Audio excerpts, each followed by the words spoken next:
வன்முறையின் சூழலில் அமைதி. ஒரு பிரச்சனை நடக்கிற இடத்துல எப்படி அமைதியை உருவாக்க வேண்டும் என்பது நமக்கு இந்த நாளிலும் தலைப்பாக கொடுக்கப்பட்டிருக்கிறது.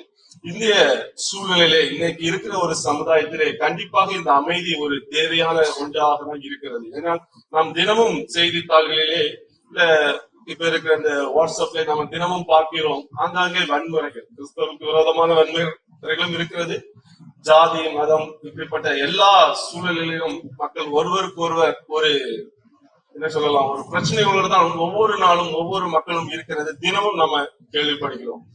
இது இந்த வன்முறையை நாம் கைவிட முடியுமா என்று ஒரு உலக மனிதனம் கேட்டால் கஷ்டம்தான், முடியாதுதான் சொல்லுவாங்க. ஏன்னா அது அவங்களுடைய கூடவே வந்தது, அவர்களுக்காக அவங்க உரிமைக்காக போராடுகிறார்கள், இப்படிதான் சொல்லுவார்கள் உலகம்.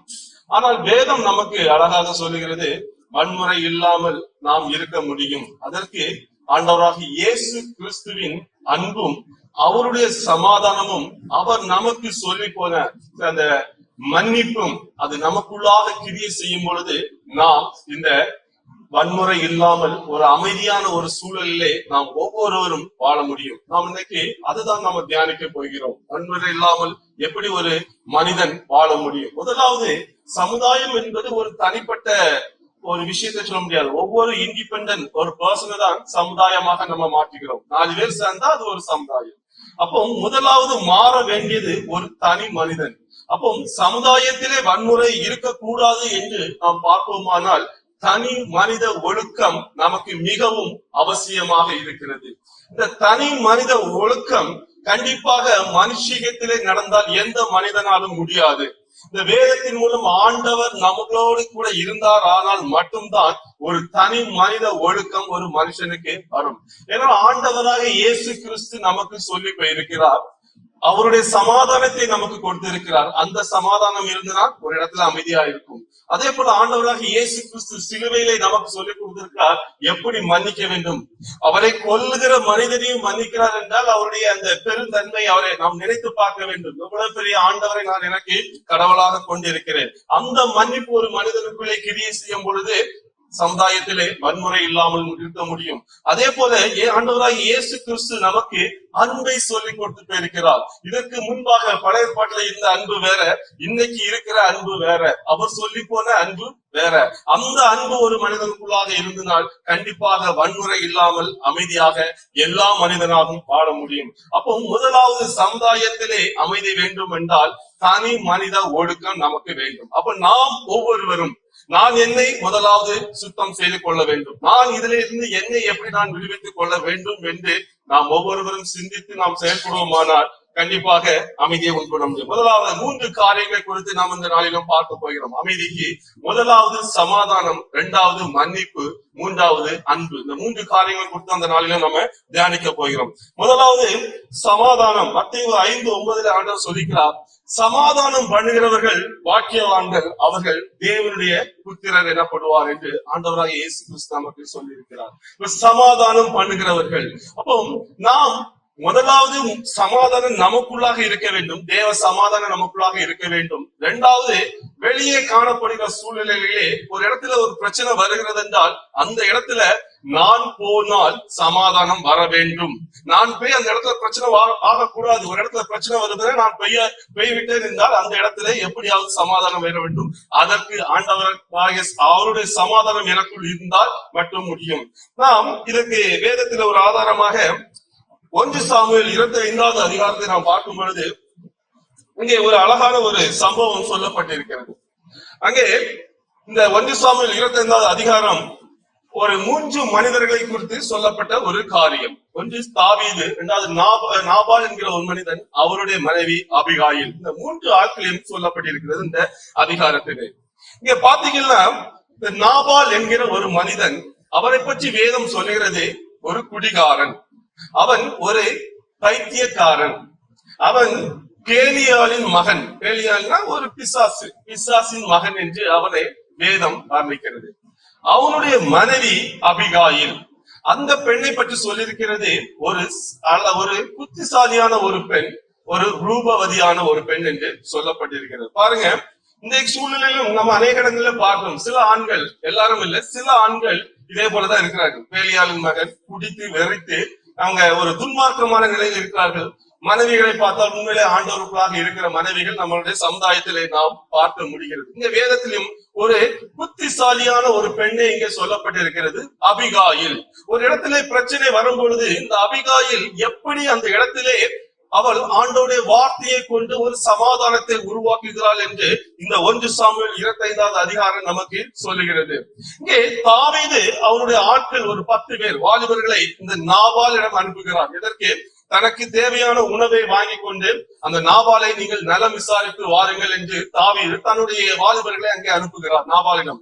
இந்த நாபாலிடம் அந்த வாலிபர்கள் போய் கேட்கிறார்கள், நாங்கள் எப்படி தாவீதிடம் வந்திருக்கிறோம் அப்படின்னு சொல்லி அவரை வாழ்த்துகிறார்கள்.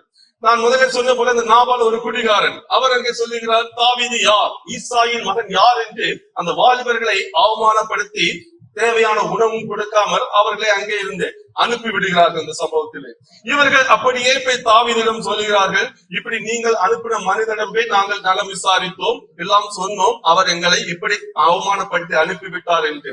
தாவீதுக்கு ஒரு பயங்கரமான ஒரு கோபம் என்றால் உடனே அவனை கொல்ல வேண்டும் என்று தன்னுடைய இளைஞரிடம் சொல்கிறார், வாங்கள் பட்டயத்தை எடுங்கள், அவனை நாம் கொல்ல வேண்டும் என்று. தாவீது மிகுந்த ஒரு உக்கிரத்தோடு ஒரு கோபத்தோடு அந்த இடத்திலிருந்து கிளம்பி இந்த நாபாலை கொல்ல வேண்டும் என்று தாவீது அங்கே இருந்து கிளம்பி இங்க வருகிறதை நாம் பார்க்கிறோம். இந்த சம்பவம் இந்த நாபாலுடைய மனைவி அபிகாயிலுக்கு சொல்லப்படுகிறது. தன்னுடைய வேலைக்காரன் மூலம் இப்படி தாவீதுடைய ஆட்கள் வந்தார்கள், உன்னுடைய கணவன் இப்படி பேசினார் என்று சொல்லப்பட்டதுடனே இந்த அபிகாயில் உடனே தாவீதும் அவனுக்கு ஆட்களுக்கு தேவையான உணவை சமைத்து அங்கே இருந்து ஒரு கழுதையின் மேலே ஏறி மலையிலிருந்து இறங்கி வருகிறார்கள்.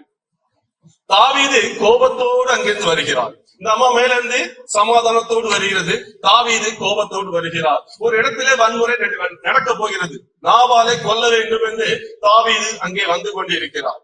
அப்பொழுது இந்த அபிகாயில் போய் தாவீதை அந்த இடத்துல மீட் பண்ணி ஒரு இடத்துல வச்சு மீட் பண்றாங்க. மீட் பண்ண உடனே தாவீதிடம் போய் அந்த அபிகாயில் போய் பேசுகிறார்கள், என் ஆண்டவரே நீ மன்னித்து விடு. இந்த பேலியாளின் மகன் அந்த பைத்தியக்காரன் தன்னுடைய கணவனை சொல்லுகிறார், இந்த பைத்தியக்காரன் சொன்னதை பெருசாக நீங்கள் பொருட்படுத்த வேண்டாம், அவனை மன்னித்து விடு என்று இந்த அபிகாயில் தாவீதிடம் கெஞ்சுகிறார். அங்கே சொல்லப்பட்டிருக்கிற காரியம் முதலாவது அந்த வசனம் 28வது வசனத்திலே பார்க்கும் பொழுது அந்த அபிகாயில் இந்த தாவீதை வாழ்த்தி பேசுகிறதை அங்கே பார்க்கிறோம். 25வது அதிகாரம் 28வது வசனம்.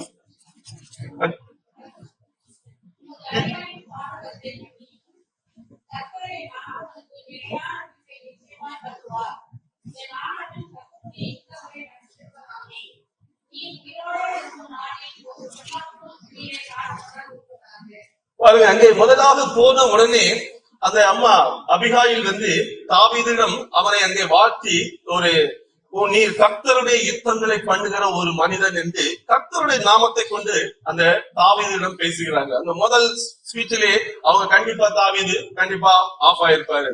2வது பாத்தீங்கன்னா 26வது வசனம், தன்னுடைய சுயமாக அந்த அம்மா பேசாமல் கர்த்தருடைய ஜீவனை கொண்டு அங்கே பேசுகிறதை பார்க்கிறோம். 26வது வசனத்தை கர்த்தர் உமக்கு இப்போதும் என் ஆண்டவனே நீர் ரத்தம் சிந்த வரவும் உம்முடைய கை நீதியை சரிக்கட்டவும் கர்த்தர் உமக்கு இடம் கொடுக்கவில்லை என்பதை கர்த்தருடைய ஜீவனை கொண்டும் உம்முடைய ஜீவனை கொண்டும் சொல்லுகிறேன் என்று அந்த அபிகாயில் தாவீதிடம் சொல்லுகிறதை பார்க்கிறோம். அந்த தாவீதிடம் சொல்லுகிறார், நான் கர்த்தருடைய ஜீவனை கொண்டு சொல்லுகிறேன், உங்க கையில ரத்த பழி வரக்கூடாது என்று அங்கே கர்த்தருடைய நாமத்தை பயன்படுத்துகிறார். தன்னுடைய சுயமாக அந்த பெண் அங்கே பேசவில்லை, தாவீது மன்னிப்பை கேட்கவில்லை, வெறும் மன்னிப்பை மட்டும் கேட்கவில்லை, கர்த்தருடைய நாமத்தை அங்கே பயன்படுத்துகிறார். நமக்கு நல்லா தெரியும் தாவீது கர்த்தருக்கு பயப்படுகிற ஒரு மனிதன். அப்போ அங்கே கர்த்தருடைய நாமம் பயன்படுத்தப்பட்ட உடனே கண்டிப்பாக தாவீதுடைய கோபம் அங்கே மாற்றப்படுகிறது. ஏனால் அந்த அபிகாயில் பேசின விதம் அப்படி தாவீதை மிகவும் இம்ப்ரெஸ் பண்ணது.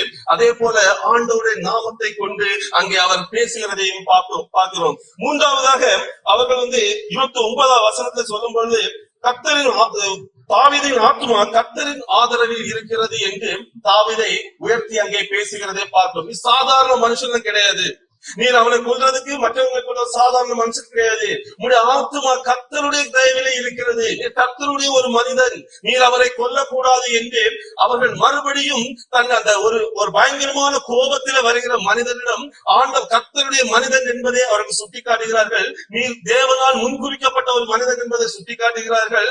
நீர் என்று நான் கர்த்தருடைய ஜீவனை கொண்டு சொல்கிறேன் என்று அங்கே ஆண்டவருடைய நாமத்தை கொண்டு அந்த அபிகாயில் பேசுகிறதை பார்க்கிறோம். முன்பு அடுத்ததாக சொல்கிறார்கள் 30வது வசனத்திலே, கர்த்தர் உங்களுக்கு ஒரு வாக்குத்தத்தம் கொடுத்திருக்கிறார், நீர் இந்த தேசத்தின் அதிபதியாக மாறப் போகிறீர், இந்த நேரத்தில் இந்த இரத்த பலி உமக்கு தேவையா என்று கர்த்தருடைய ஒரு வாக்குத்தத்தம், தாவீதுக்கு ஆண்டவர் கொடுத்த ஒரு வாக்குத்தத்தத்தை அங்கே தாவீதுக்கு அவர்கள் சுட்டி காட்டுகிறார்கள். ஆண்டவர் உங்களை முன்கொடுத்திருக்கிறார், இந்த தேசத்திற்கு நீர் ஒரு அதிபதியாக வரப் போகிறீர். ஆனால் ஒரு சாதாரண ஒரு மனிதன், ஒரு பேலியாளின் மகன், ஒரு பைத்தியக்காரனை கொண்டு இந்த இரத்த பலி உங்கள் கையிலே வர வேண்டுமா என்று தாவீதுக்கு அந்த காரியத்தை அந்த அபிகாயில் அங்கே சுட்டி காட்டுகிறதை பார்க்கிறோம். அழகாக இந்த அதே போல அந்த நாளிலும் நாம் நம்முடைய சமுதாயத்தில் அநேக வன்முறைகள் நடக்கும் பொழுது நாம் எப்படி கையாளுகிறோம்?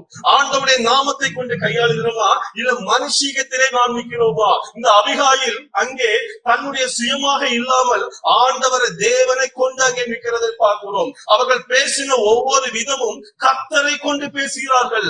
தாவீதுக்கு உணர்த்துகிறார்கள், கர்த்தர் உங்களுக்கு வாக்கு பண்ணிருக்கிறார், உம்முடைய ஆத்துமா கர்த்தருடைய கரத்தில் இல்ல இருக்கிறது, நான் கர்த்தருடைய ஜீவனை கொண்டு சொல்கிறேன், கர்த்தருடைய ஒரு மகன் என்று தாவீதுக்கு கர்த்தரை கொண்டு கொண்டு அவர்கள் ஒவ்வொன்றாக சொல்லும் பொழுது பயங்கரமான கோபத்தில் வந்த ஒரு தாவீது அந்த இடத்திலே அப்படியே ஆபாகிறதை அங்கே பார்க்கிறோம்.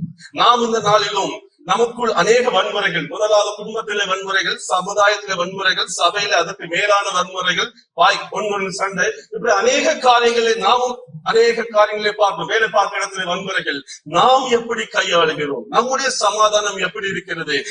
என்னை சார்ந்து, என்னுடைய பலத்தை சார்ந்து, இல்ல என்னுடைய இன்ஃபுளுன்ஸை சார்ந்து, எனக்கு சமுதாயத்தில் இருக்க பலத்தை சார்ந்து, எனக்கு இருக்க பணத்தை சார்ந்து நான் பேசுகிறேனா, இல்லை நான் கர்த்தரை கொண்டு அந்த இடத்திலே நான் ஒரு மனிதனாக நின்று பேசுகிறேனா? எதை நாம் இந்த நாளிலும் சிந்திக்க வேண்டும். நாம் எப்படி இருந்து கொண்டிருக்கிறோம்? இந்த அபிகாயிலை போல இருக்கிறோமா? இந்த அபிகாயில் கர்த்தரை கொண்டு அங்கே சமாதானத்தை பண்ணுகிறார்களே, நாம் ஒரு மனிதனுக்கு எதை கொண்டு நாம் சமுதாயத்தை நாம் சமாதானப்படுகிறோம்? ஆண்டவருடைய பிள்ளைகளாக நாம் ஒவ்வொருவரும் தேவ வசனத்தை கொண்டுதான் சமாதானம் செய்ய வேண்டும். சரண்டராய் சொல்றது, கர்த்தர் இந்த நாளிலும் உன்னை சந்திக்க வைத்ததற்கு என் தேவனுக்கு ஸ்தோத்திரம் என்று தாவீது அங்கே சொல்றார். வேற எதுவுமே பேச முடியல அவரால. சொன்ன விதம் அப்படி, அந்த சமாதானத்தின் பேச்சு அப்படி, தன்னுடைய சுயமாக மாமிசத்தை சார்ந்து நிற்கவில்லை. ஆண்டவருடைய வார்த்தை நம்பி நின்ற அந்த அபிகாயில் தாவீதினுடைய மனம் அப்படியே அங்கே இறங்குகிறதை பார்க்கிறோம். அவர் கடைசியாக 32வது வசனத்தில் சொல்கிறார், அப்பொழுது தாவீது அபிகாயிலை நோக்கி, உன்னை இன்றைய தினம் என்னை சந்திக்க அனுப்பின இஸ்ரவேலின் தேவனாகிய கர்த்தருக்கு ஸ்தோத்திரம் என்று சொல்லுகிறார். அதே போல 33, 34, 35 தாவீது அபிகாயிலும் சொல்கிறார், நீ சமாதானத்தோட போ என்று சொல்லுகிறார். நான் ஒன்றும் செய்ய மாட்டேன் என்று சமாதானத்தோட போ என்று அபிகாயிலுக்கு அங்கே ஒரு சமாதான வார்த்தை. யார் கோபமா வந்தாரு? தாவீது கோபமா வந்தாரு. சமாதானத்தோட போ என்று சொல்கிறது யாரு? தாவீது. அப்போ இப்படி ஒரு கோபத்துல வந்த மனிதனை ஆண்டவருடைய வார்த்தை மாற்றுமானால் நாம் சமுதாயத்திலே ஒவ்வொருவரையும் மாற்ற முடியும். அதற்கு பவர் ஆண்டவருடைய வார்த்தைக்கு மட்டும்தான் உண்டே தவிர வேற எந்த இன்ஃபுளுன்ஸுக்கும் கிடையாது. 100% நாம் தேவனை சார்ந்து நிற்கும் பொழுது, ஆண்டவருடைய கிருபை நம்மளோடு கூட இருக்கும் பொழுது, அவர் நமக்காக விட்டு சென்ற சமாதானம் எனக்குள் இருக்கும் பொழுது, நான் பேசினால் சமாதானம் வரும், நீங்கள் பேசினால் சமாதானம் வரும். தேவன் நமக்குள் இல்லை என்றால் அந்த சமாதானம் வராது. அது எக்காரணம் கொண்டு எந்த மனிதனுக்கும் வராது. சமுதாயத்திலே சமாதானம் வேண்டும் என்றால் இன்று கிருபையின் காலத்திலே வாழ்ந்து கொண்டிருக்கிற நமக்கு கிறிஸ்துவின் சமாதானம் நமக்குள் இருக்க வேண்டும். அதற்கு நாம் அவருடைய புத்திரராக இருக்க வேண்டும். அதற்கு அவருடைய வசனம் என் இருதய பலகைக்குள்ள இருக்க வேண்டும். அதற்கு அவருடைய கிருபையோடு அவரோடு எனக்கு ஐக்கியம் இருக்க வேண்டும். அப்போதான் அந்த அவர் நமக்காக இந்த பூலோகத்தில் விட்டு சென்றாரே ஒரு சமாதானம், கடைசியில போச்சுன்னு சொல்லிட்டு போனாரே, அவருடைய சமாதானம் இங்க இருக்கிற, என்னுடைய சமாதானத்தை விட்டு போகிறேன். அவர் எப்படி இருந்தார் ஒரு சமாதானமாக, அந்த சமாதானத்தை நமக்காக விட்டு பரலோகத்துக்கு சென்றார். அந்த சமாதானம் நமக்குள் கிரியை செய்யும். நாம் ஆண்டவரை அறியாத இந்த ஜனங்களுக்கு அந்த சமாதானத்தை நம்மளாலையும் கொடுக்க முடியும். எப்படி ஒரு அபிகாயில், தாவீது ஒரு ஆண்டவருடைய மகன்தான், தாவீதுக்கு சமாதானத்தை அங்கே கொடுக்கிறார்கள். இருவரும் வன்முறையை விட்டு நீ சமாதானத்தோட போய் என்று அவர் சொல்லவும், இவர்கள் சமாதானத்தோடு போகும் முடியும் என்றால் நம்மளாலையும் முடியும். அதற்கு இந்த சமுதாயத்திலே நாம் முடியும், முடியாது என்று கிடையாது. உலகம் சொல்லும் முடியாது, வன்முறையை அதை ஹேண்டில் பண்ண முடியாது. உலகம் சொல்லுவோம், அது மனுஷீகத்துல சார்ந்த ஒரு அறிவு. நம்முடைய தேவ பிள்ளைகள், தேவ பரலோக ஞானம் நமக்குள் இருக்கிறது. அது இருந்தால் நம்மளால கண்டிப்பாக முடியும். இரண்டாவதாக ஒரு சம்பவம், இந்த அமைதி. முதலாவது அமைதி சமாதானம் பண்ணுவதன் மூலம் இந்த அமைதி உண்டாகிறது என்று பார்த்தோம். இரண்டாவது நாம் மன்னிப்பதன் மூலம் இந்த அமைதி உண்டாகிறது. அதே போல அடுத்த சங்கீதம் 1 சாமுவேல் 24வது அதிகாரத்திலே பார்க்கும் பொழுது, அங்கே வாசிக்க கேட்ட அந்த 24ஆம் அதிகாரத்திலே இங்கே தாவீதுக்கும் சவுலுக்கும் ஒரு கான்வர்சேஷன், ஒரு பிரச்சனை நடக்கிறது. நம்மளுக்கு எல்லாருக்கும் தெரியும், சவுல் தாவீதை கொல்வதற்காக அவர் ரொம்ப சுத்திட்டே இருக்காரு, ரொம்ப நாளா ட்ரை பண்ணிட்டு இருக்காரு. ஒரு 7 வருஷமா அவர் தாவீதை கொலை பண்றதுக்கு சவுல் பிரயாசப்பட்டே கொண்டிருக்கிறாரு. அப்போ தாவீது என்கேதியில் இருக்கிறார், என்கேதி என்ற ஒரு இடத்தில் இருக்கிறார் என்று சவுலுக்கு சொன்ன உடனே சவுல் அவர்கள் ஆட்களை எல்லாம் ரெடி பண்ணிட்டு தாவீதை கொல்வதற்கு அங்கே வருகிறார். அங்கே தாவீதும் அந்த இடத்துலதான் இருக்கிறாரு, சவுலும் அங்கே வந்தாச்சு. அப்போ சவுல் இருக்கிற இடத்தை தாவீது பார்த்தாச்சு. அங்க போய் அவர் முடிந்தால் நினைத்தால், தாவீது நினைத்திருந்தால் சவுலை கொண்டிருக்க முடியும். ஏன்னா அப்படிப்பட்ட ஒரு சூழ்நிலையிலே அங்கே சவுல் இருக்கிறார். ஆனால் தாவீதோடு இருந்தவர்கள் தாவீதிடம் சொல்லுகிறார்கள், கர்த்தர் சொன்ன நாள் இதுதான், உன்னுடைய எதிரி உன் கையில ஒப்பு கொடுப்பேன்னு சொன்னார்ல, அந்த நாள் இதுதான், நீ போய் சவுலை போய் கொண்டுட்டு வா என்று சொல்லுகிறார்கள். ஆனால் அங்கே தாவீதை பாருங்கள், தன்னை கொல்ல வந்த ஒரு மனிதனை அங்கே மன்னிக்கிறதை பார்க்கிறோம். மிகவும் ஒரு ஆச்சரியமான ஒரு விஷயம். 7 வருஷமா தன்னை கொல்வதற்கு ஒரு மனிதன் சுட்டி கொண்டிருக்கிறான். அவனை கொல்வதற்கு ஒரு அழகான வாய்ப்பு கிடைத்திருக்கிறது. அங்கே தாவீது மன்னிக்கிறான். ஏன் மன்னிக்கிறான்? என் ஆண்டவராலே அபிஷேகம் பண்ணப்பட்ட மனிதன் சவுல் அந்த நேரத்துல ஒரு துன்மார்க்கமான மனிதன் தான். கர்த்தருடைய ஆவி சவுலிடம் எடுக்கப்பட்டது. ஆனாலும் ஒரு காலத்திலே கர்த்தரால் அபிஷேகம் பண்ணப்பட்ட ஒரு மனிதன். இது தாவீதுக்கு தெரியும், எல்லாருக்குமே தெரியும். தாவீது சொல்கிறான், கர்த்தரால் அபிஷேகம் பண்ணப்பட்ட மனிதனே நான் எப்படி கொல்லுவேன்? தனக்கு ஒரு வாய்ப்பு கிடைத்தது. அன்னைக்கு கொலை செய்கிறது ஒரு பெரிய மேட்டர் கிடையாது, சாதாரண விஷயம் அது. அப்படிப்பட்ட ஒரு சூழ்நிலையிலே இந்த தாவீது சவுலை மன்னிக்கிறார். எவ்வளவு பெரிய விஷயம். இரண்டாவது, நம்ம அவருடைய மகன் நம்மளுக்கு ஆண்டவராக இயேசு கிறிஸ்து சிலுவையிலே மன்னிப்பை சொல்லிக் கொடுத்தார். இங்கே தாவீது சவுலை மன்னிப்பது நாம் மன்னிக்கிறோமா? இந்த நாளில் நமக்குள்ள சபையிலே தென்னிந்திய திருச்சபை கன்னியாகுமரி தொடங்கி சென்னை வரை பாத்தீங்கன்னா எல்லா சபையிலுமே பிரச்சனை இருக்கு. பிரச்சனை இல்லாத சபை இல்ல. பாஸ்டர்ஸ் திட்டுறாங்க, மற்ற ஊழியக்காரர்கள் திட்டுறாங்க, ஆனா அவங்க என்னெல்லாமோ பேசுறாங்க. இங்க பாருங்க, கர்த்தருக்கு பயப்படுகிற ஒரு மனிதன் தாவீது என்பது அழகாக சொல்லப்பட்டிருக்கிறது. என் கர்த்தரால் அபிஷேகம் பண்ணப்பட்ட மனிதனை நான் கொல்ல மாட்டேன் என்று, தன்னுடைய உயிர் போனாலும் பரவாயில்ல, சவுல் கொன்னாலும் பரவாயில்ல, நல்ல ஒரு சான்ஸ், நான் கொல்ல மாட்டேன். கர்த்தர் மேல இருந்த பயம். கர்த்தர் அபிஷேகம் பண்ணப்பட்ட மனிதன். இன்னைக்கு நமக்கு நாம் பயப்படுகிறோமா? ஆண்டவருடைய ஊழியரை குறித்து கவலைப்படுகிறோமா? நம்ம வாயில என்னென்ன வார்த்தைகள் எல்லாம் பேசுகிறோம்? கொஞ்சம் நாம் சிந்தித்து பார்க்க கடவோம். ஒருவேளை அவர்கள் தவறு செய்திருக்கலாம், நாம் இல்லை என்று சொல்லவில்லை. நாம் என்ன செய்கிறோம்? அவர்களுக்காக ஜெபம் பண்ணி இருக்கிறோமா? இல்லை. அவர்களை குறை சொல்லி இருக்கோம். இல்ல ஏதோ ஒரு டீம்ல போய் சேர்ந்துக்கிறாங்க, ஏதோ ஒரு குரூப்ல போய் சேர்ந்துக்கிறாங்க. நான் இந்த குரூப், நான் அந்த குரூப், என்னையும் ஒரு குரூப்ல சேர்த்து வச்சிருக்காங்க, நான் அந்த குரூப்ல கிடையாது. அப்படி ஆளாளுக்கு ஒரு குரூப்ல வச்சிருக்காங்க. அந்த சபையில சொன்னேன், நான் எந்த குரூப்லயும் கிடையாது. முன்னால ஒரு குரூப்ல இருந்தேன், இப்ப ஒரு குரூப்லயும் கிடையாது. நான் இந்த குரூப்ல தான் இப்ப இருந்துட்டு இருக்கேன், ஒரு 2 வருஷமா. அவர்கள் என்ன குரூப் சொல்லிட்டு போட்டோம். இப்படி ஒண்ணுமே இல்ல, சபைக்கு போலன்னா நம்ம ஒரு குரூப்ல வந்து வச்சிருக்காங்க, அது அவங்களா வச்சிட்டு இருக்காங்க. ஓகே, இப்படிதான் எல்லா சபையிலும் நடக்குது. எனக்கு தெரிஞ்ச சிஎஸ்ஐ மற்ற சபைகளை பத்தி எனக்கு தெரியல, சிஎஸ்ஐ சபைகளை சொல்லுகிறேன். அப்போ இங்க அவர் பாருங்க, ஒரு பயத்தை பாருங்க. இத்தனைக்கும் எல்லாம் தெரியும், சபையுடைய அபிஷேகம் எடுத்துக்கொள்ளப்பட்டது, கர்த்தர் எடுத்துட்டாருன்னு தெரியும். ஆனாலும் தாவீது பயப்படுகிறார் என்றால், அந்த சவுலை மன்னிக்கிறார் என்றால் எவ்வளவு பெரிய விஷயம். அந்த இடத்துல கொண்டிருக்கலாம், தாவீது நினைத்தால் சவுலை கொண்டிருக்கலாம், அங்கே மன்னிக்கிறார். அந்த வன்முறை அங்கே கைவிடப்படுகிறது. அப்போ முதலாவது சமாதானத்தின் மூலம் வன்முறை கைவிடப்படுகிறது. இரண்டாவது மன்னிப்பதன் மூலம், நாம் ஒருவரை ஒருவர் மன்னிப்பதன் மூலம் பெரிய பெரிய பிரச்சனைகள் என்று எல்லோருமே விடுபட முடியும். எல்லாத்துக்கும் காரணம் அந்த மன்னிப்பு தான். ஆனா ரொம்ப கஷ்டம். ஈஸியா சொல்லிடலாம், நினைச்சவரெல்லாம் அப்படி விட முடியாது. ஆரம்பத்துல எனக்கு ரொம்ப கஷ்டமா தான் இருந்தது. நான் யாருக்கு மேல கோபம் வந்தாலும் உடனே தனி அறைக்குள்ள போய் ஜெபம் பண்ணிடுவேன். ஆண்டவரே, எனக்கு ரொம்ப எரிச்சலா இருக்கு இந்த ஆளுக்கு மேல, எப்படியாவது மாத்தி போடுங்க. நாம் அதற்காக ஜெபம் பண்ணால் ஆண்டவர் உடனே சொல்லுவார். மற்றபடி மனுஷிக்கு நான் உண்மையே சொல்லுவேன், முடியவே முடியாது. எந்த மனிதனையும் மன்னிக்க முடியாது. ரொம்ப கஷ்டங்க, ரொம்ப கஷ்டம். ஆனால் மன்னிக்க முடியவில்லை என்று நீங்க ஆண்டவரை சமூகத்தில் போய் நின்றீர்களானால் ஆண்டவர் மன்னிக்கிறதுக்குள்ள ஆவியே உங்களுக்கு கொடுப்பார். ஏனென்றால் என் தேவன் சிலுவையிலே அவரை கொண்டவர்களை மன்னித்தவர். அவர் எனக்குள் இருக்கும் பொழுது நான் எந்த மனிதனையும் மன்னிக்க முடியும். கிறிஸ்துவின் ஆவி எனக்குள் இல்லை என்றால் உண்மையிலே மனுஷத்துல இருந்தால் முடியாது. சில நேரங்களிலே போராட வேண்டிய சூழ்நிலை வரும். எனக்கு எதிராக ஒருவன் இதை செய்கிறார் என்று கோபம் வரும். சிலுவையை நினைத்து முள்ளங்காலில் நின்று எத்தனையோ முறை மன்னித்திருக்கிறேன். அநேக பேரை என் சொந்தத்திலும் எனக்கு விரோதமாக செய்த எத்தனையோ மனிதர்களை மன்னிக்க ஆண்டவர் எனக்கு உதவி செய்திருக்கிறார். மற்றபடி முடியவே முடியாது. உண்மையே சொல்ல முடியாது. உங்களால மன்னிக்க முடியலையா? அந்த மனிதருக்கு மேல கோபம் வருதா? அந்த மனிதருக்கு மேல எரிச்சல் வருதா?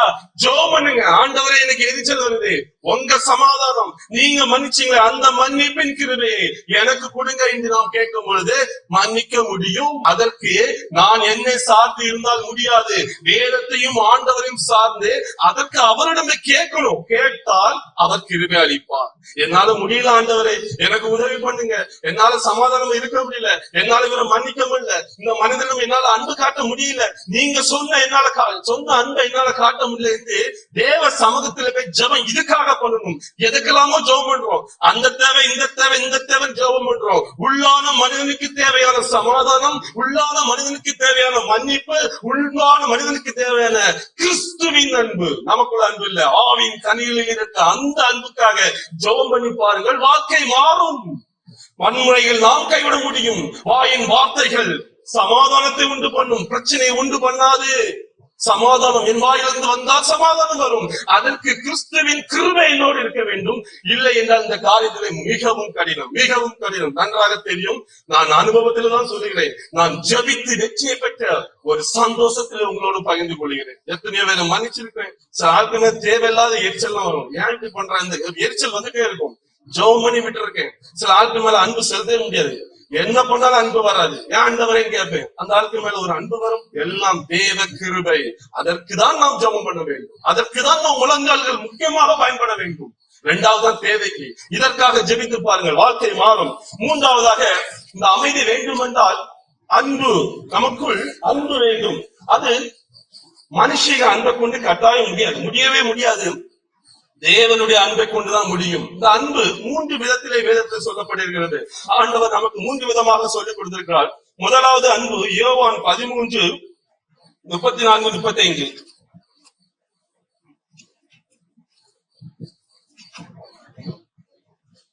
நீங்கள் ஒருவரில் ஒருவர் அன்பாய் இருங்கள். நான் உங்களில் அன்பாய் இருந்தது போல நீங்களும் ஒருவரில் ஒருவர் அன்பாய் இருங்கள். எந்த புதிதான ஒரு கட்டளையை உங்களுக்கு கொடுக்கிறேன். நீங்கள் ஒருவரில் ஒருவர் அன்புள்ளவர்களா இருந்தால் அதனால் நீங்கள் என்னுடைய சீஷர்கள் என்று எல்லோரும் அறிந்து கொள்வார்கள். அப்போ அன்பு ஆண்டவர் இங்கே சொல்லிக்கிற ஒரு மியூச்சுவல் லவ், ஒரு பரஸ்பர அன்பை ஆண்டவர் நமக்கு சொல்கிறார். ஒருவரில் ஒருவர் அன்பா இருங்கள். எப்படி? நான் உங்களில் அன்பா இருந்தது போல. ஆண்டவர் நம்மகிட்ட என்ன அன்பா இருக்கிறது? ஆண்டவர் என்னிடம் அன்பு செலுத்திருந்தா என் பாவத்திற்கு இமோசனமே கிடைத்திருக்காது. நான் இந்த இடத்துல வந்து நின்றுக்கவே மாட்டேன். என் பாவத்தை அவர் மன்னித்தார் என்றால் நான் மற்றவர்கள் பாவத்தை மன்னித்துதான் ஆக வேண்டும். எந்த ஒரு எண்ணம் எனக்குள்ளாக வர வேண்டும். ஒரு பரஸ்பர அன்பு. ஆண்டவர் என்னுடைய குறைவிலே தினமும் எத்தனையோ தவறுகள் செய்வேன். என்னதான் பிரசங்கம் பண்ணாலும் என்னுடைய வாழ்க்கையில இன்னும் குறைவில் இருக்குதான் செய்கிறது. அப்ப அதையும் என் தேவன் மன்னித்து அவருடைய கிருபையினாலே என்னை நடத்தி கொண்டிருக்கிறார்களா? அப்ப அவருடைய அன்புக்கு என்ன விலை? அதாவது அதை யோசித்து கூட பார்க்க முடியல. அவ்வளவு ஒரு அன்பு. என்னில் குறைவு இருந்த பொழுதும் பரிபூர்ணமுள்ள ஆண்டவர் என்னை பரிபூர்ணப்படுத்திக் கொண்டிருக்கிறார்களா? அந்த அன்பை யோசித்து நாம் மற்றவரிடம் ஒரு பரஸ்பர அன்பை காட்டுவோம். தேவனுடைய அன்பை நமக்குள்ளாக கொண்டிருப்போம். தேவ அன்பு நமக்குள்ளாக வர வேண்டும் என்றால் அதற்கு ஜெபம், அவருடைய கிருபை தேவை. ஆண்டவர் நமக்குள்ளாக இல்லாம அந்த அன்பு வராது. மற்றவங்களை பட்ட கோபம், வைராக்கியம், போட்டி, பொறாமை, தேவையில்லாத வார்த்தைகள் வரும். தேவ ஆவி எனக்குள்ளாக கிரியை செய்திருந்தால் எந்த மனிதனை பார்த்தாலும் அன்பாக தான் பார்க்க தோணும். இதற்கு கிறிஸ்துவின் ஆவி, அந்த பரஸ்பர அன்பு, மியூச்சுவல் லவ், ஆண்டவர் சொன்ன அந்த மியூச்சுவல் லவ் நமக்கு தேவை. இரண்டாவது எத்திக்கல் லவ். லூக்கா 10:25 பார்க்கும் பொழுது, லூக்கா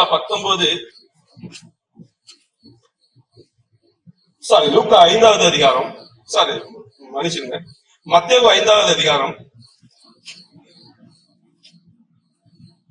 43-47 நம்ம வாசிக்க கேட்க அந்த அதிகாரம். உனக்கு அடுத்தவரை சிநேகித்து உன் சத்துருவை பகைப்பாயாக என்று சொல்லப்பட்டதை கேள்விப்பட்டிருக்கிறீர்கள். நான் உங்களுக்கு சொல்கிறேன், உங்கள் சத்துருக்களை சிநேகியுங்கள், உங்களை சபிக்கிறவர்களை ஆசீர்வதிங்கள், உங்களை பகைக்கிறவர்களுக்கு நன்மை செய்யுங்கள், உங்களை நிந்திக்கிறவர்களுக்காகவும் உங்களை துன்பப்படுத்துவதற்காகவும் ஜெபம் பண்ணுங்கள். ரொம்ப கஷ்டமான வசனம் தான். ஈஸியா சொல்லிடலாம், ஆனா ரொம்ப கஷ்டம் தான். அதை கொஞ்சம் பிராக்டிஸ் பண்ணணும்னா பேசுற நானே கொஞ்சம் இன்னும் குறைவாக இருந்திருக்கிறேன். ஆனால் முயற்சி பண்ணுகிறேன், ஜெபம் பண்ணுகிறேன். உண்மையை சொல்லுகிறேன், நான் இன்னும் கொஞ்சம் குறைவுள்ளதாக இருக்கிறேன். ஆனாலும் ஆண்டோடைய வார்த்தை நான் சொல்லிதான் ஆக வேண்டும். நம்மளை நேசிக்கிறவர்களே நம்மளால ஒழுங்கா நேசிக்க முடியல. இதுல துன்பப்படுத்துறவனையும் என்னை சபிக்கிறவனையும் நான் நேசிக்கணும்னா எப்படி? கொஞ்சம் கஷ்டம்தான். அப்போ நாம் இன்னும் ஜெபிக்க வேண்டும். இதற்கு இந்த ஆண்டோடு இந்த கட்டளை எனக்குள் கிரியை செய்ய வேண்டும் என்றால் ஜெபமும் அவருடைய கிருபை இருந்தால்தான் முடியும். கிறிஸ்தவனாக இருந்து எந்த பிரயோஜனமும் இல்லை, ஒண்ணும் பண்ண முடியாது, ஒண்ணுமே நடக்காது. ஏன்னா நம்ம மற்றவங்களுடைய குடும்பத்துல மனைவியும் நேசிக்க முடியல, புருஷனும் நேசிக்க முடியல, என் அம்மா அப்பாவே ஒழுங்கா நேசிக்க முடியல, யாரையுமே நேசிக்க முடியல, ஆண்டவரையும் நேசிக்க முடியல. எவ்வளவு பெரிய பிரச்சனையில உட்கார்ந்து இருக்கும். நாம் அந்த நிலைமையில தான் என்ன முடிவு இருந்து கொண்டிருக்கிறோம். இதுல துன்பப்படுத்தணும், சபிக்கிறவனையும் அடிக்கணும் நேசினா நாம் வளரணும். கிறிஸ்துவுக்குள் வளர்ந்தால்தான் முடியும். கிறிஸ்துவை போல மாறினால்தான் முடியும். அதற்கு கிறிஸ்துவை நமக்குள்ளாக பெற்றிருப்போம். ஆண்டவர் சொல்லியிருக்க இந்த எத்திக்கல் லவ் நாம் நம்முடைய வாழ்விலை பெற்றிருக்க வேண்டும். ஏன்னா நம்மள்ட்ட அன்பு காட்டுறதுனால நம்ம அன்பு காட்ட எந்த பிரயோஜனமும் இல்ல. அதான் ஆண்டவர் சொல்கிறாரு, நம்மளை துன்பப்படுத்துகிறவன், நம்மளை கஷ்டப்படுத்துகிறவனுக்கும் நம்ம ஒரு அன்பை காட்டினா அவன் மாறுவதற்கு வாய்ப்புகள் அநேகம் உண்டு. எனக்கு தெரிஞ்ச ஒரு சகோதரர் விழுப்புரத்துல ஒரு 2 வருஷத்துக்கு முன்பாக நான் அவருக்கு கொஞ்சம் பணம் கொடுக்க வேண்டும். ஒரு அக்ரிமெண்ட்டுக்காக கொஞ்சம் கொடுக்கணும். ஒரு டேட்டை போட்டாங்க. அந்த டேட் முடிய நாளைக்கு டேட்டு ஒரு பெரிய அமௌண்ட் கொடுக்கணும், ஒரு லேண்ட் பர்ச்சேஸ். சரி, டேட் முடிஞ்சு நான் கொடுக்க முடியல. அவர் எந்த நிக்கிறாரு. ஒரு ஆண்டவர் அறியாத ஒரு சகோதரர், பயங்கர கோபம். எனக்கு என்னடா, நான் ஒரு கிரிட்டிக்கல் சிச்சுவேஷன் இருக்கு, நான் போய் கோவப்பட்டா எனக்கு பயங்கர லாஸ் ஆயிரும். அப்ப நான் கோபம் பண்ண முடியாது. ஜெபம் பண்ணி தான் போனேன். அவன் போன்லயே கொஞ்சம் பயங்கரமா தான் பேசினாரு. சரி, போன்ல பேசின வேலைக்கு அது நம்ம நேர்ல போயிடும். நான் ஜெபம் பண்ணி கொண்டு அங்கே போனேன். ஒரு முதல்ல கொஞ்சம் ஒரு மாதிரி இருந்தாரு, அதுக்கப்புறம் ரொம்ப கூலா பேசினாரு. நான் பேசி முடிச்சுட்டு, ஆனா என்ன கொஞ்சம் ஒரு 10 நாள் என்ன டைம் கொடுங்க, அவங்க அவ்வளவு அமௌண்ட் நான் செட்டில் பண்ணிடுறேன், நம்ம டீல் கரெக்டா முடிச்சிடலாம் அப்படின்னு சொல்லியாச்சு. சரி, உங்களுக்காக நான் பண்றேன்னு 1 வாரம் டைம் தரேன்னு சொன்னாரு. சரி, அவர் கொடுத்த டைம்ல முடிச்சாச்சு. ஓகே. அதற்கு பிறகு அவர் எனக்கு ஒரு அதே மாதிரி ஒண்ணு பண்ணணும். அவங்க எனக்கு அந்த ஒரு டீல் முடிச்சு கொடுக்கணும். அது அப்புறம் இந்த முடிச்சு அடுத்தது அதே மனுஷனிடம் நடக்குது. 1 நாள் இல்ல, 2 நாள், 2 வருஷம் அவர்களுக்கு அவரால் முடியல. அவரால் முடியவே இல்லை. அப்போ ஒரு நாள் நான் அவர்கிட்ட பேசிருக்கச்சுன்னு சொன்னேன், நீங்க அதை முடிச்சுங்க, நம்ம குயிக்கா முடிச்சிடலான்னு. ஒன்னு அவர் சொல்றாரு, அதை விடுங்கன்னா எப்பனாலும் தரங்க, ஒன்னும் பிரச்சனை இல்லை. நீங்க எனக்கு 2 வருஷம் வெயிட் பண்ணிருக்கீங்க, எவ்வளவு மனசு, யாரும் வெயிட் பண்ண மாட்டாங்க. ஆனா நான் எவ்வளவு நாளாலும் உங்களுக்கு வெயிட் பண்றேன். யாரு? என்ன முதல்ல கோவப்பட்ட அந்த மனுஷன் தான். 2வது, எவ்வளவு நாளாலும் எடுத்துருங்க, நீங்க காசு எப்பனாலும் தாங்க, பிரச்சனையே இல்லை, நீங்க முதல்ல எல்லாம் முடிங்க, அப்புறம் போங்க, அப்புறம் பாத்துக்கலாம் சொல்லிட்டு ஆண்டவரை அறியாத ஒரு மனிதன் சொன்ன. எனக்கு ரொம்ப ஒரு சந்தோஷமாக இருந்தது. முதலாவது அவர் தான் கோவப்பட்டார், இப்ப அவரே சொல்றாரு எடுத்துட்டுங்க. ஏன்னா நான் அவருக்கு முதலாவது மன்னித்தேன், விட்டு கொடுத்தேன், அன்பாக பேசினேன், எல்லாம் செய்தேன். அந்த மனிதன் மாறி இருக்கிறார். மாறினா ஆண்டவர்களா வரல, இந்த விஷயத்துல கொஞ்சம் அவர் எனக்கு தயவு காட்டினாரு. எனக்காக நீங்க மன்னிச்சீங்களா, அப்ப நான் மன்னிக்க கூடாதா, நான் உங்களுக்கு விட்டு கொடுக்க கூடாதா, நீங்க எப்பனாலும் பணம் தாங்க, ஒன்னும் பிரச்சனை இல்லை, நம்ம கீழே முடிச்சுக்கலாம் அப்படின்னு சொல்லிட்டு அவர் சொல்ற அளவுக்கு மாத்திருக்கு. அப்போ நாம் நடந்து விதத்துல இருக்குது. அப்போ நான் அந்த இடத்துல போன் கேட்ட உடனே அவசரமா பேர் பண்ணா கண்டிப்பா நானுமே சண்டை போட்டுருக்கேன்.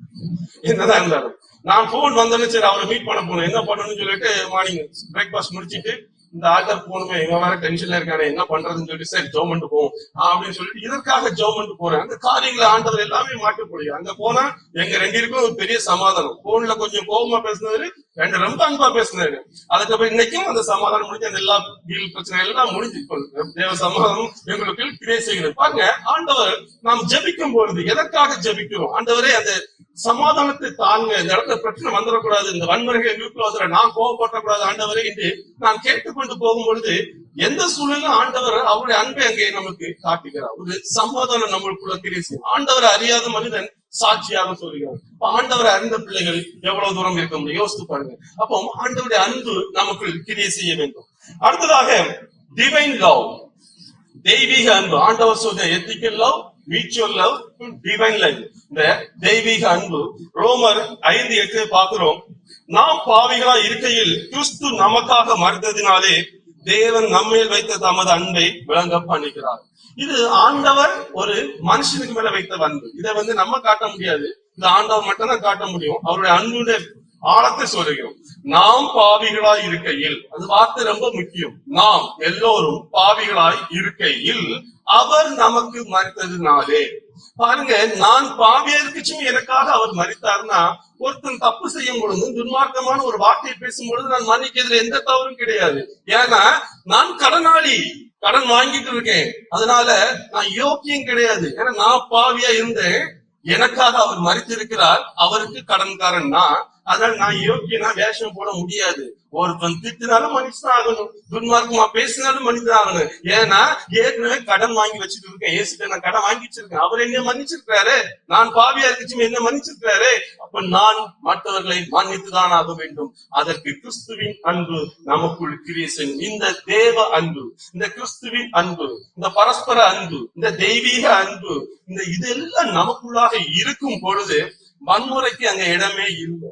இல்லை, நான் என்னுடைய மாமிசத்திலே நாம் ஒரு காரியத்தை செய்தோமான, யாரு நானே செய்தாலும் பிரச்சனை வரும். நானே ஜோம் பண்ணாம செய்தா பிரச்சனை வராது, நானே ஜோம் பண்ணாம செய்தா பிரச்சனை வரதான் செய்யும். அப்போ அங்கே முக்கியமாக இருக்கிறது ஆண்டவருடைய கிருபை, ஆண்டவரோடு நமக்கு இருக்கிற ஐக்கியம். கிறிஸ்து எனக்குள் இருந்தார் என்னால் அவருடைய சாயலாக நாம மாற்றப்படுகிறோம், ஒரு புது மனிதனாக நம்ம மாற்றப்படுகிறோம். அப்போ கிறிஸ்துவை போல நம்ம மாற்றப்படுகிறோம் பொழுது அந்த இடத்துல வன்முறைக்கு அங்க சான்ஸே இல்லை. ஏசு எங்கேயா போய் சண்டை போட்டாரா? அவருடைய ஊழியத்துல அடிக்க வந்தாங்க, கொல்ல வந்தாங்க, எங்கேயா சண்டை போட்டாரா? இந்த இடத்த விட்டு போவார், அவ்வளவுதான். எங்கேயாமே கம்பெனி அடிங்க சொன்னாரா? இல்ல. அதான் கிறிஸ்து. அப்ப அவரை போல நம்ம மாற வேண்டும். அப்போ இந்த வன்முறையை மாற்ற முடியுமா என்று பார்த்தால் உலகம் கேட்டால் முடியாதுன்னு சொல்லுவோம். உலக மனிதனம் கேட்டால் முடியாது, அதெல்லாம் முடியாதுங்க. சிச்சுவேஷன் அப்படி, அவன் என் ஜாதியை குறை சொல்லிட்டான், அவன் இதை பண்ணிட்டான், இதை பண்ணிட்டான், அதை எப்படி நான் பார்த்து இருக்க முடியும்? இந்த சூழ்நிலை நான் எப்படி பார்த்து இருக்க முடியும்? அடிக்காம இருக்க முடியுமா? பிரச்சனை பண்ணாம இருக்க முடியுமா? பேசாம இருக்க முடியுமா? அவன் என்னை பேசிட்டாங்க, நான் சும்மாதான் இருந்தேன். இது உலகம் நமக்கு சொல்லுகிறது. ஆனால் வேதம் நமக்கு சொல்லுகிறது, நாம் பழைய மனிதனை கலைந்து புதிய மனிதனாக மாறும் பொழுது கிறிஸ்துவை கொண்டு புதிய மனிதனாக நாம் மாறும் பொழுது வன்முறையை நாம விட முடியும். நாம் பழைய மனிதனாக இருந்தால் முடியாது. புதிய மனிதனாக, நான் புது சிருஷ்டியாக, நாம் ஒவ்வொருவரும் இங்க இருக்கிறவங்களுக்கு நமக்கு அந்த அனுபவம் வேணும். எனக்கு நல்ல அனுபவம் இருக்கு, நான் பழைய வாழ்க்கைக்கும் புதிய வாழ்க்கை, ரெண்டு வாழ்க்கை, அது எனக்கு பிரிச்சே சொல்லணும் அழகா. பழைய வாழ்க்கை புதிய வாழ்க்கை தான் எப்பவுமே சொல்லுவேன். அது ஒரு புதிய அனுபவம், கிறிஸ்துக்குள்ளாக பிறந்த ஒரு அனுபவம். எப்படி துன்மார்க்கமாக இருப்பது இப்ப கிறிஸ்துவுக்காக வைராக்கியமாக நிற்கிறோம், ஒரு புதிய வாழ்க்கை. அப்ப இந்த பழைய வாழ்க்கையை விட்டு புதிய வாழ்க்கை, கிறிஸ்துவுக்காக வைராக்கியமாக வாழ்கிற புது சிருஷ்டியாக அவராலே ஜெனிபிக்கப்பட்டு அவராலே நம்ம கிறிஸ்துவுக்குள் நாம் உயிர்த்தெழுத வேண்டும், நீதிக்கு நாம் உயிர்த்தெழுத வேண்டும். பாவத்துக்கு மறித்து நீதிக்கு உயிர்த்தெழுகிற ஒரு அனுபவம் கிறிஸ்துவை கொண்டு நமக்குள் இருக்குமானால் நாம் இந்த வன்முறையை ஜெயிக்க முடியும். உலகம் ஜெயிக்க முடியாதுன்னு சொல்லும் ஆண்டவருடைய பிள்ளைகள் நாம் ஜெயிக்க முடியும். கடைசியாக நாம் பார்த்தது போல இயேசுவின் அன்பும், இயேசுவின் அந்த மன்னிக்கிற அந்த ஒரு கிருபையும், அதே போல நாம் இந்த அவருடைய சமாதானம், கிறிஸ்துவின் சமாதானமும் நமக்குள்ளாக இருந்து, தேவ கிருபை நம்மளோட கூட இருந்து, இந்த காரியத்திற்காக, இதுக்காக நாம் அதிகமாக பாரம் எடுத்து ஜெபித்து இந்த உள்ளான மனிதனை நான் எனக்குள்ளாக புதுப்பித்துக் கொண்டேன். ஆனால் கிறிஸ்துவிடம் நான் தினமும் நின்று, ஆண்டவரே என்னுடைய இந்த காரியங்களை பொருட்படுத்துக்க, உங்க சமாதானத்தை தாங்க, நான் மற்றவர்களுக்கு மன்னிக்கிறதுக்கு எனக்கு உதவி பண்ணுங்க, நான் என்னால முடியாது, நீங்க உதவி பண்ணால் முடியும் என்று அவரை முழுமையாக சார்ந்து நின்று அந்த மன்னிக்கிற அந்த பக்குவத்தை பெற்றுக்கொள்ளுங்க. தேவன் தந்த சமாதானத்தை நம்மளுடைய இருதயத்துக்குள்ளே பத்திரமாக பாதுகாத்துக் கொள்வோம். கிறிஸ்துவை போல உங்க அன்பை தாங்கப்பா எனக்கு என்று சின்ன பிள்ளைய போல கதரை கேட்கணும். கேட்டால் கிடைக்கும், அழகாக கேட்போம். ஆண்டவரே அந்த அன்பு, ஏன்னா என் அன்பு யூஸ்லெஸ், நீங்க தாருங்கப்பா அந்த அன்பை என்று இதற்காக நாம் பாரப்பட்டு, இதற்காக ஜெபம் பண்ணி இந்த உள்ளான மனிதனை நாம் தினமும் புதுப்பித்துக் கொண்டோமானால் நாம் செல்கிற இடத்திலே வன்முறை வராது. நாம் பேசினால், நாம் அங்க இருந்தால் அமைதி, சமாதானம் கண்டிப்பாக உண்டாகும். கண்டிப்பாக உலகம் சொல்லலாம், வன்முறையை ஒழிக்க முடியாது. ஆண்டவருடைய பிள்ளைகள் கிறிஸ்துவை கொண்டு நாம் வன்முறையை ஜெயிக்க முடியும். அதற்கு அவருடைய கிருபை நமக்கு முக்கியம். அதற்காக நாம் ஆண்டவரிடம் பிரயாசப்படுவோம். ஆண்டவர் நமது வார்த்தைகளை ஆசீர்வதிப்பாராக. ஆமென்.